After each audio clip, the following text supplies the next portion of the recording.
In the cradle of Earth's riches untold, where Africa's essence a tale unfolds, a fount of wealth where treasures reside, yet turmoil's grip causes dreams to subside.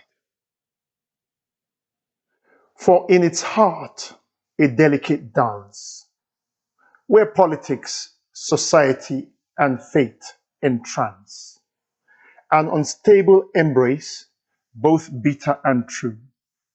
The world looks on, gaining as Africa's ensue.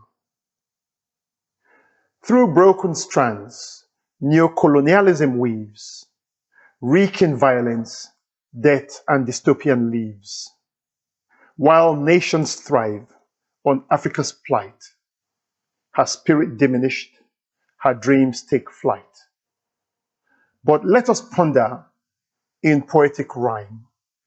Should Africa awaken, her flame to climb, the world would witness a wondrous sight, a phoenix reborn, radiating its light.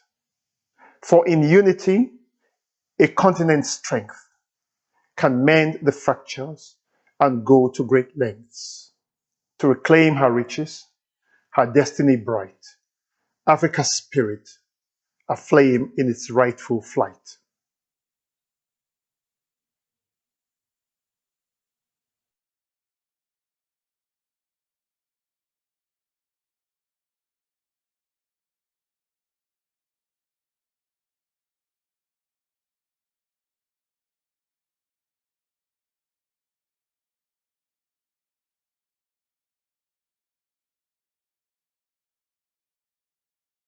I sold my soul to the industry that funded slavery and benefited the most from colonialism.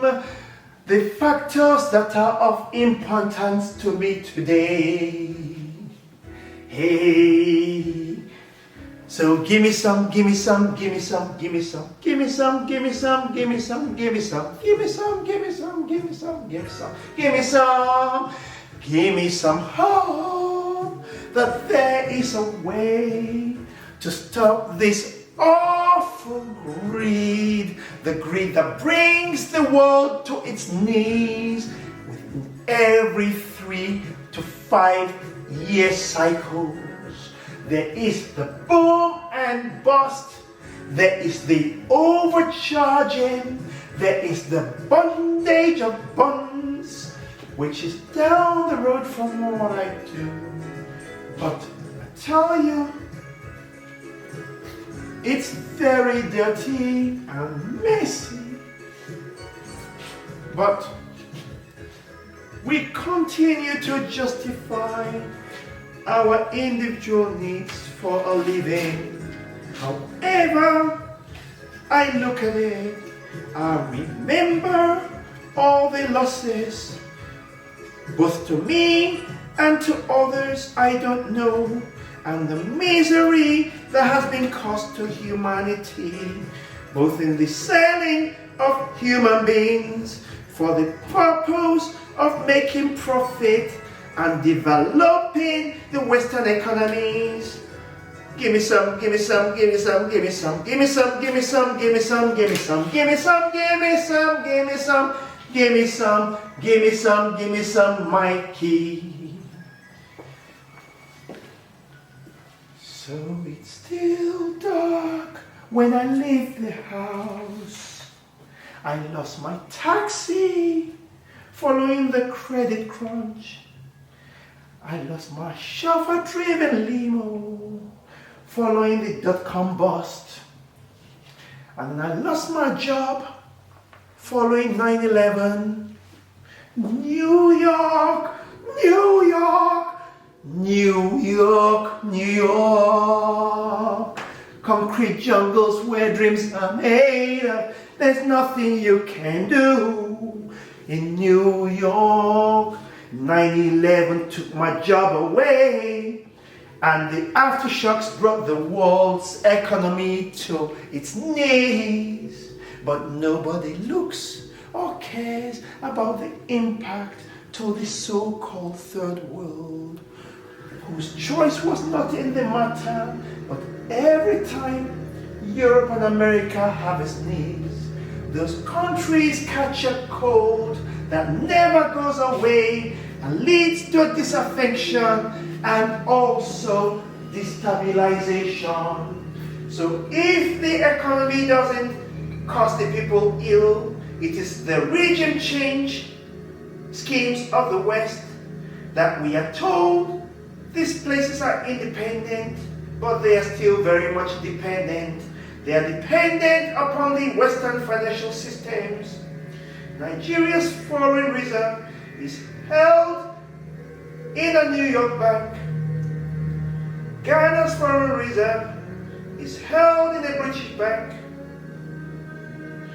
The Francophone countries of Africa, their reserves are held in banks in Paris, and other banks in Switzerland continue to aid and abet the fraud and the loot and the pillaging of coffers of states by the presidents and the hunters that come into power with the support of America and Europe and other parts of the world that is so steeped against pretentiously trying to maintain the status quo of colonialism.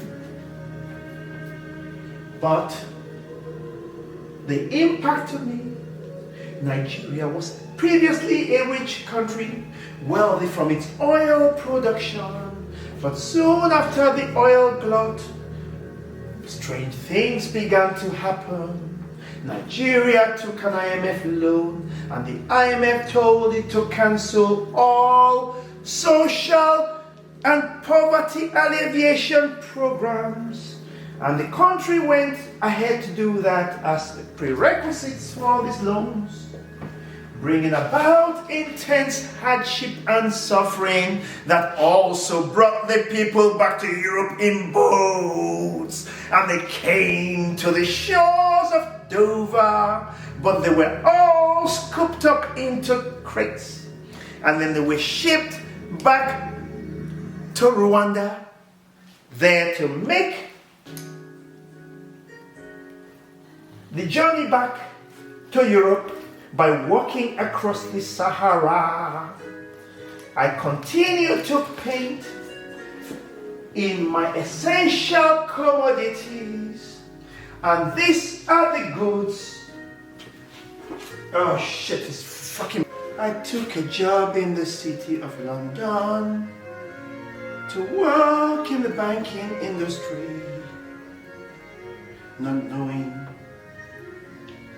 Then I sold my soul and put my art practice on hold, but never forgetting every day that what I wanted the most was to work in my art. And nowadays, I'm doing research looking at the implications of enslavement and its foundation in capitalism, and yet I work in the main industry of capitalism, the industry that funded slavery, that was founded on the sweat, the blood, and the tears of Africans, African captives who became property of gentlemen.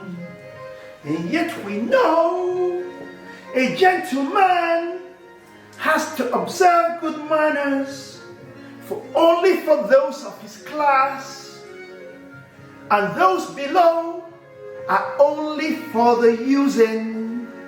And so the gentlemen bankers of the world, the gentlemen bankers of London, the gentlemen bankers of the Americas, used to their pleasure the rest of the world who they deemed were not in their class. They treated them most inhumanly, bought and sold and whipped them to extract the labor as cruelly as possible. And yet, I find myself 500 years later working in the same industry that still rips off everyone. One company in Switzerland owns all the mineral resources of East Africa, and the company I speak of is Glencore. And you look on the global equity index only to find that the top investors in every listed company includes BlackRock, includes Norges Bank, in everything. And yet, there is independence. Shell, one company, owns 60% of Nigeria's oil revenues. BP and Total Elf own the rest of it. This situation that comes about, that is brought about, creates a dependency syndrome, which Immanuel Wasserstein articulates in his theory, in his world systems theory.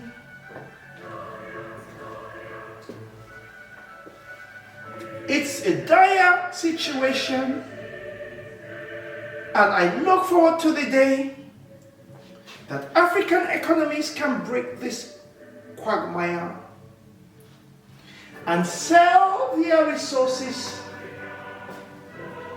in their local currencies, and the factors of demand and supply will transform their economies in one day. But the present structure is a continuation of dependency imposed by the banking industry in which I work. Hallelujah.